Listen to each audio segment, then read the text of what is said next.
आमा के हो र को हो नबुझ्ने छोराछोरीहरूको लागि यो भिडियो कान खोलेर सुन है त। आमालाई कहिले पनि यो चारवटा शब्द नभन्नुहोस्। यो चारवटा शब्दले नि तपाईको आमाको मनलाई मात्रै होइन, तपाईको आमाको आत्मा तकलाई पनि रुवाउँछ। नम्बर 1, तपाईले मेरो लागि गरेको के छ? अरे त्यही आमा हो जसले नि तिमीलाई जन्म दिनुको लागि आफ्नो सुन्दरता गुमाएको छ। त्यही आमा हो जसले आफ्नो सपनाहरू मारेर तिम्रो सपनाहरू पूरा गरेको छ। त्यही आमा हो जसले आफ्नो शोकहरू मारेर तिम्रो सानो से सानो शोकहरू पूरा गरेको छ। त्यसैले कहिले पनि आमालाई यो शब्द नभन्नुहोस् कि तपाईले मेरो लागि गरेको के छ। नम्बर 2, तपाईले त केही पनि जान्दैन।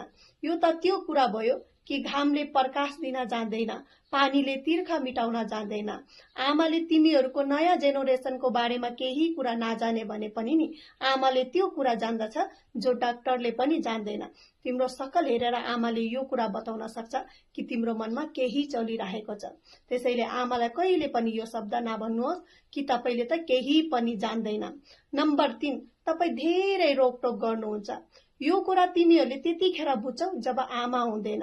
के खायो, कस्तो छौ, के हालतमा छौ, के गर्दैछौ सोध्नेवाला कोही हुँदैन नि, हो त्यतिखेर बुझ्छौ कि आमाले रोकटोक गरेको होइन रहेछ, बल्कि आमाको माया रहेछ मेरो प्रति भन्ने। नम्बर 4, तपाई मेरो मामलामा धेरै दखलअन्दाज गर्नुहुन्छ। अरे जुन चाहिँ सास फेरिरहेको छौ नि त्यो सास तक पनि आमाले दिएको देनै हो। त्यसैले आमालाई कहिले यो नभन्नुहोस् कि तपाई मेरो मामलामा धेरै दखलअन्दाज गर्नुहुन्छ। आमा हिरा हो, हिरा। आमाले गाली गर्दाखेरि चुप्प बस्नुहोस्। कहिले पनि आफ्नो आमालाई जिब्रोको तागत नदेखाउनुहोस्।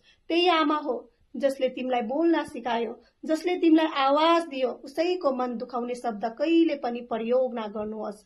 आमालाई माया गर्नुहोस्, आमालाई सम्मान गर्नुहोस्, किनकि यो दुनियाँमा आमा मात्रै त्यो सदस्य हो जसले तिमीलाई जीवनभर माया गर्नेछ। त्यसैले आमाको मूल्य बुझ्नुहोस्।